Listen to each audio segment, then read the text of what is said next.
Switzerland, a land sculpted by glaciers and perfected by time. Here, the natural world and human precision blend into a seamless masterpiece. Every clock tower, every train, every mountain path seems to move in perfect rhythm. This journey explores Switzerland's soul in 7 unforgettable days, from Zurich's elegant streets and Lucerne's mirror-still lakes to the valleys of Lauterbrunnen and the icy peaks of Jungfrau. We'll cross mountain passes by rail, glide across turquoise lakes, and uncover how this small alpine nation captures the world's imagination. Our first chapter begins in Zurich, a city where old Europe meets modern artistry on the banks of a crystal-clear lake. Welcome to Zurich, Switzerland's largest city and one of its most livable. It's a place where history hums quietly beneath a polished surface. The Old Town, or Altstadt, invites you to lose yourself among winding alleys and pastel facades, where every corner opens to a new perspective of the river below. From the top of Lindenhof Hill, you'll see Zurich's timeless skyline, 2 church spires, winding bridges, and a mosaic of tiled roofs. For art lovers, the Kunsthaus Zurich is a must, housing one of Europe's finest modern collections, with works by Monet, Munch, and Giacometti. As evening sets, walk the lakeside promenade. The water glows orange and pink, reflecting the Alps far beyond. For dinner, settle into a candle-lit restaurant near the Seefeld district. Zurich's calm sophistication makes it easy to forget you're in the heart of a global financial capital. Tried Zürcher Geschnetzeltes, sliced veal in creamy white wine sauce, traditionally served with crispy rusty potatoes. Expect to pay around 28 to 38 Swiss francs. For a simple breakfast, grab a buttery Gipfeli and coffee for about 8 francs. Zurich may be Switzerland's financial powerhouse, but nearly half of its area is devoted to green space or water. It's one of Europe's most balanced cities, both calm and cosmopolitan. The Zurich card gives you unlimited public transport and museum discounts for 24 hours at 29 francs. And for the best sunset view, take the S10 train to Uetliberg, a short ride that rewards you with a panorama of the lake, the Alps, and the entire city sparkling below. Boutique hotels in the Altstadt range from 180 to 260 francs per night, while private hostels and guest houses can be found for around 45 to 110 francs. Book early. Zurich fills up quickly in summer. On your second morning, board the train to Lucerne, a city that feels plucked from a storybook. Its bridges, painted facades, and serene lake are framed by the jagged peaks of the Swiss Alps. The 14th century chapel bridge crosses the Reuss River in perfect symmetry, its wooden panels still telling the tales of Lucerne's medieval past.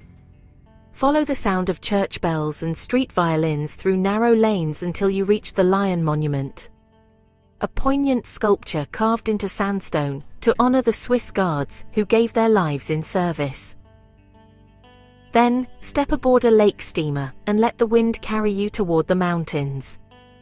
Lucerne is your gateway to the Alps, and the best way to experience it is the legendary Golden Round Trip up Mount Pilatus. Cruise across Lake Lucerne to Alpnachstad, then ride the world's steepest cogwheel train, climbing through pine forests and meadows at gradients of nearly 50%. At the summit, the world opens up in every direction, endless peaks fading into mist, eagles circling in the thin air, and a horizon that never stops moving. Descending by cable car through the clouds, the city reappears below, a scene so perfect it feels unreal. Back in Lucerne, dine beside the river as the evening lights reflect off the bridge. The mountains turn indigo, the water turns gold. Order Elpler Magronen, Swiss alpine macaroni baked with cheese, cream, and caramelized onions, served with applesauce. Or try Luzerne Chugelipastite, a local veal and pastry dish. Expect meals around 20 to 30 francs, and lakeside coffee or gelato for 5 to 7. Lucerne's Chapel Bridge isn't just one of the oldest covered wooden bridges in Europe, it's also an art gallery. Its 17th century triangular panels once depicted 200 scenes from local history, many of which survived a devastating fire in 1993. If you're planning multiple rail and cable journeys, the Swiss Travel Pass is your best ally. Starting at 244 francs for 3 days, it covers nearly every train, bus and boat in the country, plus half-price mountain rides. Stay overnight near the waterfront for sunrise views of Mount Pilatus. Hotels in Lucerne's Old Town average 160 to 220 francs, while guest houses and hostels range between 40 and 110 francs. Tomorrow, we head into the heart of the Bernese Alps, to Interlaken and Lauterbrunnen, where waterfalls tumble from 1,000-foot cliffs and trains climb into the clouds toward Jungfraujoch, the top of Europe. Day 3 brings you into the heart of the Bernese Oberland, where the raw beauty of the Alps commands the landscape. The train from Lucerne to Interlaken glides through mirror-still lakes and sleepy villages, arriving in a town perfectly placed between two dazzling blue waters. Interlaken has been the gateway to alpine adventure for over a century. A base camp for paragliders, hikers, and mountain dreamers. Wander along the Herweg, the promenade that links Interlaken's twin stations, framed by flower gardens and grand hotels from the Belle Époque. On clear days, the snow-capped summit of the Jungfrau rises directly ahead, floating above the rooftops like a dream. From Interlaken, take the short train ride into Lauterbrunnen Valley, one of the most breathtaking places on Earth. Steep cliffs rise on both sides, pierced by 72 waterfalls that seem to fall straight from the sky. The most famous, Staubach Falls, drops nearly 300 meters, its mist drifting over wildflower meadows and chalets below. Follow the path through the valley floor, every turn revealing a postcard view. Wooden barns cling to slopes, cowbells echo through the distance. For those craving adventure, visit the Trümmelbach Falls, a series of roaring cascades hidden inside the mountain itself, accessible by lift and tunnel walkway. As evening arrives, check into a cozy chalet or family guest house. Sit on a balcony overlooking the valley as the last light fades and the waterfalls shimmer like ribbons in the twilight. The air feels ancient, the quiet timeless. Try a mountain classic, rusty with melted alpine cheese and herbs, or Käseschnitte, Swiss cheese on toasted bread topped with an egg. Expect hearty meals around 20 to 25 francs. In Lauterbrunnen, most small inns serve homemade soups and pies, simple, warming, and fresh from the valley. J.R.R. Tolkien once hiked through Lauterbrunnen as a young man. The valley later inspired Rivendell, the elven sanctuary in The Lord of the Rings. The Berner Oberland Pass covers trains, boats, and most cableways in this region, ideal if you plan to explore nearby Mürren, Wengen, or Grindelwald. Guest houses in Lauterbrunnen start around 120 francs, while higher-end hotels with valley views range from 220 to 300. Many include breakfast and local transport passes.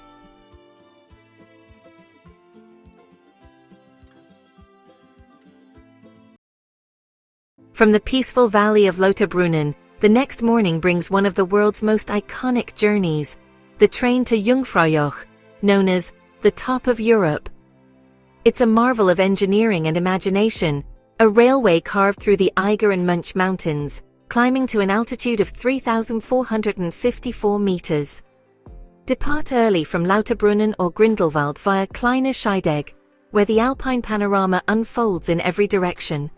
A living postcard of green meadows, grazing cattle, and snow-dusted peaks.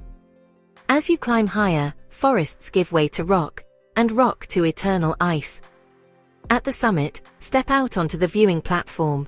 The air is thin and sharp, the silence immense. Before you stretches the Aletsch Glacier, the longest in the Alps, a frozen river winding 23 kilometers into the horizon. Inside the complex, visit the Ice Palace, tunnels sculpted entirely from glacial ice, lit in blues and silvers like a frozen cathedral. On clear days, you can see across to France and Germany. On cloudy days, you're standing above the clouds themselves. It's more than a destination.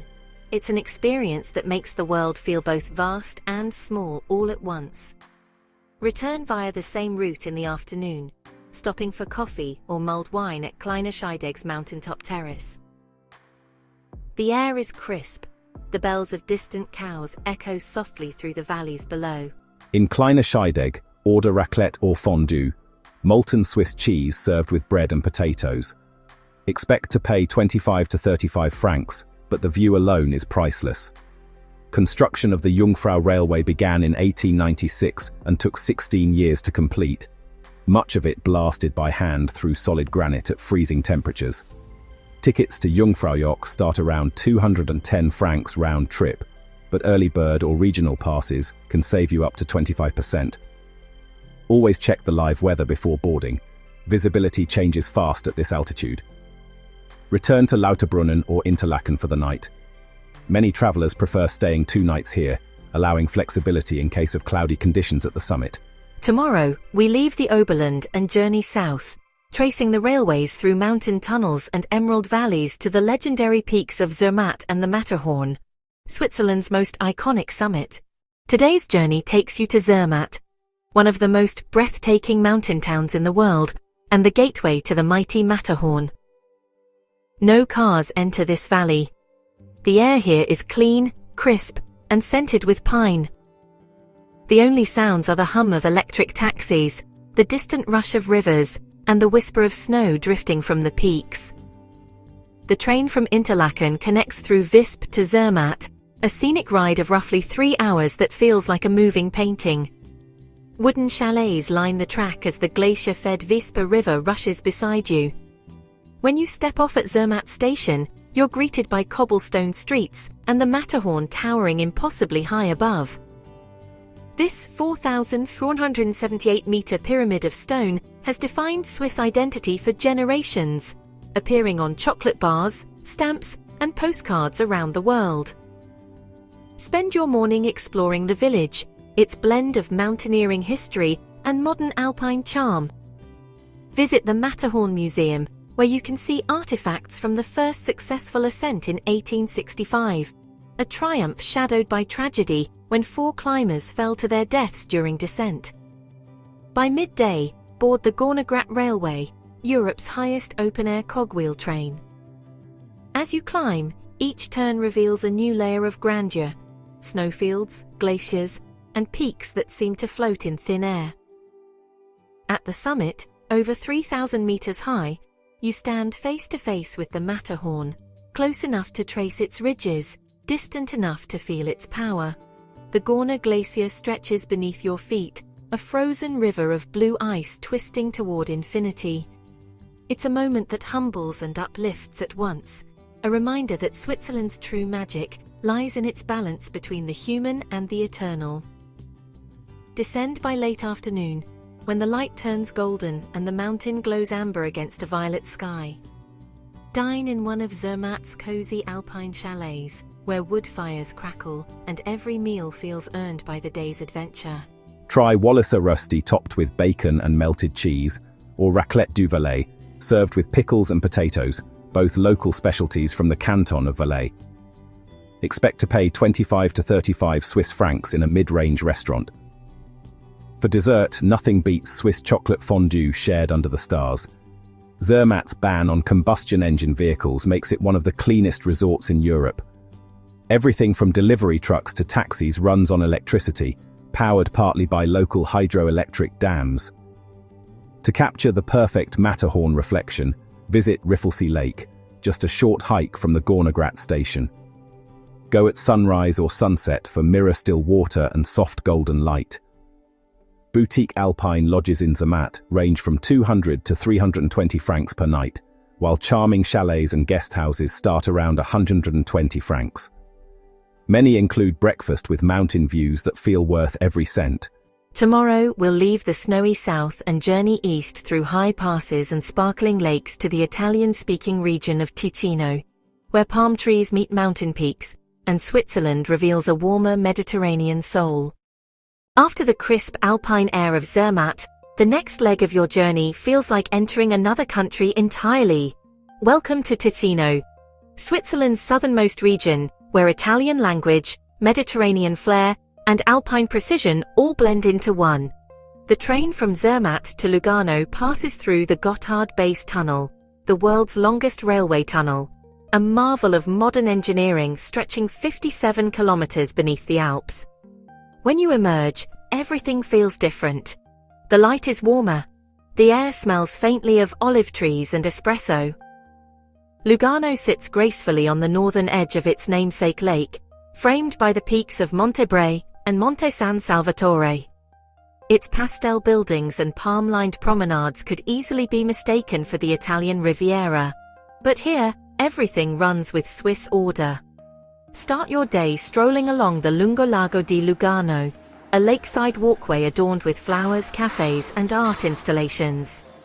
Explore Piazza della Riforma, the city's social heart, where locals gather for cappuccinos and gelato. For art lovers, the LAC Lugano Arte e Cultura Center showcases a fusion of Swiss and Italian creativity, from sculpture and opera to avant-garde film. In the afternoon, take the funicular up Monte San Salvatore, the Sugarloaf Mountain of Switzerland. From its summit, the view stretches endlessly, lakes curling between green hills, villages dotting the shoreline, and even the distant shimmer of Italy to the south. As the sun begins to dip, journey north to Bellinzona, Ticino's historic capital and a UNESCO World Heritage Site. Its skyline is defined by three magnificent medieval castles, Castelgrande, Montebello, and Sassocorbaro, standing like stone sentinels over the valley. Walk their ancient ramparts as the golden light fades and the Ticino River glimmers below. Here, Switzerland feels different. Softer, slower, touched by Italian warmth, but framed by Swiss order. It's a perfect final contrast before the journey's end. Ticino's cuisine is pure comfort with Italian soul. Try risotto al merlot, cooked with local red wine, or polenta e brasato, slow-braised beef with creamy cornmeal. Expect to spend 25 to 35 francs for a hearty meal. For dessert, sample torta di pane, a traditional bread cake flavored with chocolate and nuts, often served warm with gelato. Bellinzona's three castles were once key to controlling the Alpine trade routes between northern and southern Europe. Their towers and walls have stood for over 800 years, a living reminder of Switzerland's strategic heart in Europe's crossroads. In Ticino, the Swiss Travel Pass covers local ferries across Lake Lugano and regional trains to Bellinzona. Sit on the left side of the train when traveling south. The best views open onto the lake. Lakeside hotels in Lugano start around 180 francs per night, while charming B&Bs and villas in Bellinzona can be found from 110 to 160 francs. Many properties offer panoramic terraces overlooking the lake or castle walls, ideal for sunrise coffee or sunset wine. Tomorrow marks the final chapter of our Swiss adventure, a return to the heart of the country and one of its most spectacular alpine routes, the Glacier Express to St. Moritz, where luxury meets raw mountain wilderness. The final day of your Swiss adventure is not about a single destination. It's about the journey itself. The Glacier Express is more than a train ride. It's an 8-hour moving postcard, crossing the Swiss Alps from Zermatt to St. Moritz, linking two of the country's most iconic mountain resorts. You'll travel through 291 bridges, 91 tunnels, and over some of the most dramatic alpine terrain in Europe, from deep gorges to glittering glaciers and sleepy villages that feel untouched by time. If you board in the south, the early hours pass through the Rhone Valley, where vineyards climb up terraced hillsides. Then comes the climb, through Andermatt, across the Oberalp Pass, and into landscapes that look carved from stone and ice. At the pass's summit, the altitude reaches 2,033 meters, the highest point on the entire route. Every window feels like a painting in motion. As the train winds eastward towards St. Moritz, the landscape softens again. Glaciers give way to meadows, pine forests, and frozen lakes sparkling in the afternoon sun. By the time you arrive in St. Moritz, the birthplace of winter tourism, you'll feel as though you've traveled through every mood of Switzerland, from snowfields and silence to sunlight and song. St. Moritz is elegance in alpine form, all glass, light and precision. Yet beneath the glamour lies a deep connection to nature. Hiking trails that run for miles, frozen lakes that host horse races, and a crisp mountain silence that feels almost sacred. It's the perfect place to end your week, surrounded by beauty, comfort, and the humbling vastness of the Swiss Alps. Try Kappens, a traditional dish from the Graubünden region. Swiss chard leaves stuffed with spiced meat and dough, simmered in cream sauce. Pair it with melons, grated potatoes fried in butter and sprinkled with cheese. Expect to spend 30 to 40 francs in a local restaurant. The Glacier Express is officially the slowest express train in the world, averaging just 24 miles per hour. But that's by design. Every curve and climb is meant to be savored, not rushed. Tickets range from 170 to 420 francs, depending on the season and seat class. Be sure to reserve seats early, especially during summer and winter. Both are peak seasons. And remember, the left side of the train offers the best views when traveling towards St. Moritz. If you prefer flexibility, you can also board at intermediate stations, like Brig, Andermatt, or Schur, and still enjoy the most scenic stretches without doing the full 8-hour route. In St. Moritz, luxury hotels like the Badruz Palace and Kulm Hotel are legendary, where suites overlook the frozen lake and dinner comes with mountain views. Expect rates from 400 to 900 francs per night. For something more intimate, boutique chalets and guest houses start around 160 francs, often including breakfast and spa access. Many hotels even arrange return transfers to the Glacier Express station, a thoughtful touch in a town where precision is an art form. As the Glacier Express eases into St. Moritz, your week through Switzerland draws to a close, a journey of contrasts and harmonies. From Lucerne's lakes to Lauterbrunnen's waterfalls, from the icy crown of the Jungfraujoch to the Mediterranean warmth of Lugano, and finally, through the heart of the Alps on one of the world's most beautiful trains. Switzerland is more than a destination. It's an experience in balance. Here, every valley and summit tells a story of precision, preservation, and peace. Whether you came for adventure, luxury, or simply the quiet majesty of nature, Switzerland rewards travelers who slow down, who listen to the rhythm of mountains and rivers, and leave with more than photographs. They leave with calm. Thank you for joining us on this journey through Switzerland, one of Europe's most timeless treasures. If you enjoyed this episode, don't forget to like, subscribe, and tell us in the comments where you'd love Traveler's Treasure Globe to explore next. Until next time, safe travels, and keep exploring the world one week, one country at a time.